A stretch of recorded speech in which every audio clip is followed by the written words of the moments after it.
CMA HIV test के बारे में इस वीडियो में हम जानेंगे। सबसे पहले सीएमए एचआईवी टेस्ट का इस्तेमाल किस कारण से होता है। तो एचआईवी के निदान करने के लिए इस टेस्ट का इस्तेमाल होता है। एचआईवी सीएमए टेस्ट और कौन से नाम से भी जाने जाते हैं। यह test HIV combo, HIV duo, HIV ELISA fourth generation and HIV P24 antigen plus antibody के नाम से भी जानी जाती है। सीएमए एचआईवी टेस्ट का इंडेक्स वैल्यू क्या होता है, उसकी नॉर्मल रेंज क्या होती है। तो मोस्ट ऑफ रिपोर्ट्स में इसका normal reference range less than 1 और मोर देन 9 लिखा होता है। इसका मतलब है कि 1 से कम है तो एचआईवी नहीं है और 1 से ज्यादा है तो एचआईवी है। एचआईवी रिएक्टिव का मतलब क्या होगा। यदि आपने सीएमए एचआईवी टेस्ट कराया है और उसके अंदर रिएक्टिव लिखा आता है तो इसका मतलब यह है कि आपके ब्लड के अंदर इस टेस्ट का वैल्यू 1 से ज्यादा आया होगा। मान लेते हैं कि आपका वैल्यू 600, 1000, 2000 ऐसा कुछ आया है, तो क्या इसका यह मतलब होता है कि आपको बहुत ज्यादा बीमारी है? तो नहीं।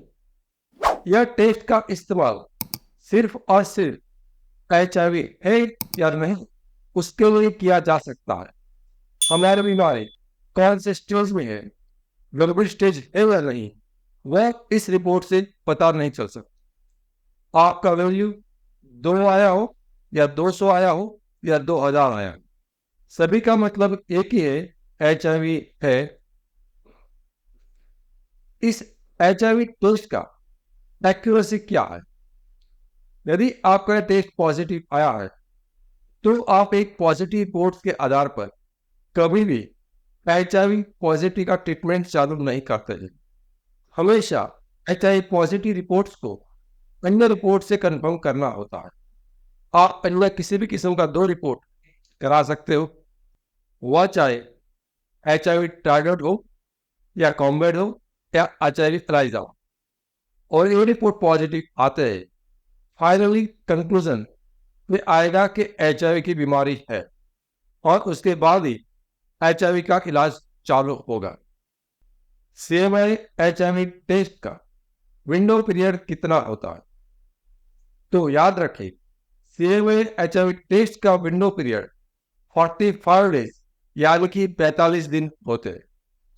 यदि आपका कोई जोखिम का घटना घटी है यानी कि कॉन्डम फट गया है या बिना कॉन्डम सेक्स वर्कर से या मसाज पार्लर से या अन्य कोई व्यक्ति से आपने फिजिकल रिलेशनशिप बनाया है, शारीरिक संबंध रखा है, तो आपको एचआईवी हुआ है या नहीं हुआ वह जानने के लिए आप 45 डेज के बाद 45 दिन के बाद सीएमए एचआईवी टेस्ट करा सकते हैं।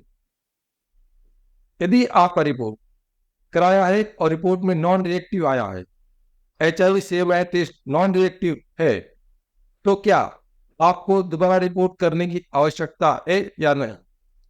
जब आपके खून के अंदर वैल्यू 1 से कम आएगा तब रिपोर्ट के अंदर नॉन रिएक्टिव लिख के आएगा। एचआईवी सीएमए टेस्ट का एक्यूरेसी क्या होता है।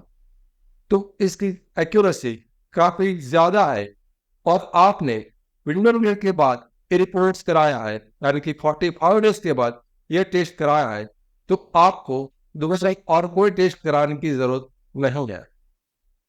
सीएमए टेस्ट फॉल्स पॉजिटिव को रूल आउट करने के लिए दोबारा टेस्ट करना होता है, लेकिन सीएमए टेस्ट फॉल्स नेगेटिव के लिए आपको दोबारा कोई रिपोर्ट करने की आवश्यकता नहीं है। आपका एक ही रिपोर्ट फाइनल माना जाएगा। अक्सर लोग पूछते हैं कि एचआईवी का रिपोर्ट कितनी बार करना होगा, या हमने रिपोर्ट करा लिया है तो कितनी बार एचआईवी का टेस्ट कराए। तो याद रखिए, सिर्फ एक बार का टेस्ट कराना है, वो विंडो पीरियड के बाद कराना है और उसके बाद आपका रिपोर्ट नेगेटिव है, नॉन रिएक्टिव लिख के आता है, आपका वैल्यू 1 से कम है, तो आपको दोबारा कोई टेस्ट नहीं कराना है।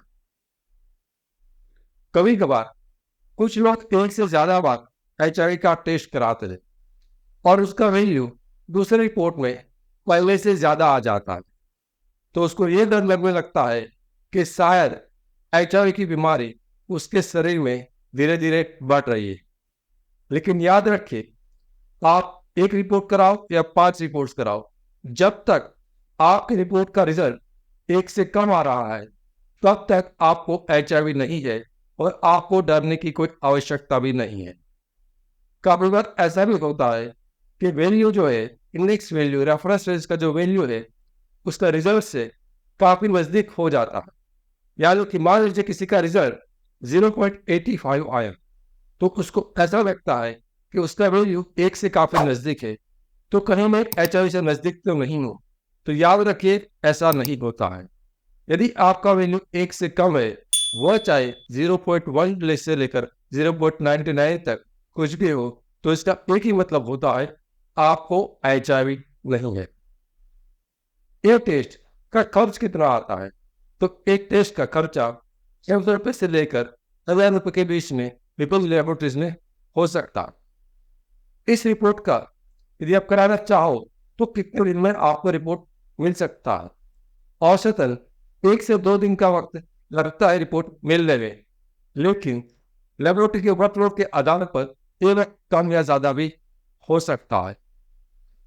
यदि आपने ए टेस्ट कराया है, तो फिर ए टेस्ट आपने मान लीजिए कि आपके शहर में लेबोरेटरीज नहीं है जहां पर ए टेस्ट होता है, और वो ब्लड सैंपल्स किसी और जगह पर ट्रांसपोर्ट होकर किसी बड़े शहर में गया है, तो लोग ऐसा भी पूछते हैं, क्या सर हमारा रिपोर्ट सही आएगा या नहीं आएगा? क्या इससे हमारा रिपोर्ट बदल जाता है? कुछ लोग ऐसा भी समझते हैं कि HIV का वायरस तो तुरंत मर जाता है, तो जब ब्लड किसी और सिटी में जाएगा तो रिपोर्ट गलत तो नहीं आएगा, गलत तो नेगेटिव नहीं आएगा। तो याद रखिए, HIV का वायरस बाहरी वातावरण में यदि मर भी जाता है, तब भी हम ये जो टेस्ट करते हैं, हम ये वायरस से, ये टेस्ट में वायरस का पता नहीं लगाते, वो वायरस के खिलाफ बनने वाले जो एंटीबॉडी है उसका पता लगाते, या तो वायरस का जो स्ट्रक्चर्स का एक छोटा सा भाग है, एंटीजन जो उसका पार्ट है, उसका पता लगाते हैं। तो यदि सैंपल हम एक जगह से दूसरी जगह पर ट्रांसफर भी करते हैं, तब भी रिपोर्ट में कोई फर्क नहीं पड़ता है। एक चेतावनी, एक्सपोजर से 3 दिन के भीतर PEP यानी कि पोस्ट एक्सपोजर प्रोफाइलैक्सिस मेडिसिन का इस्तेमाल से HIV होने से हम उसको रोक सकते हैं। लेकिन एक्सपोजर से 3 दिन के बाद किसी भी किस्म की दवाई, आयुर्वेदिक हो, एलोपैथी हो, ART मेडिसिन हो, होम्योपैथिक मेडिसिन हो, जीन थेरापी हो, या अन्य किसी किस्म की मेडिसिन या हर्बल दवाई हो, उससे HIV को नहीं रोका जा सकता। और HIV window period treatment, HIV window period medicine और विंडो पीरियड ट्रीटमेंट, ऐसा कोई शब्द दुनिया की किसी भी किस्म की किताब में नहीं है, किसी किस्म की गाइडलाइन में भी नहीं है। तो इस किस्म का किसी दवाई का प्रयोग ना करें और अपने आप को स्वास्थ्य और पैसे के रूप में होने वाले नुकसान से बचें। हमारा मिशन है HIV एक्सपोजर से जुड़ा हुआ आपका डर और दर्द को दूर करना, और हमारा विजन है HIV के बारे में आसान भाषा में आपको सच्ची और सही जानकारी देना।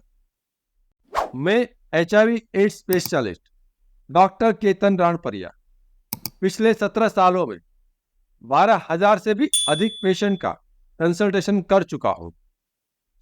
यह चैनल HIV के एक्सपर्ट डॉक्टर द्वारा संचालित है और यहां पर जानकारी विज्ञान के आधार पर दी जाती है।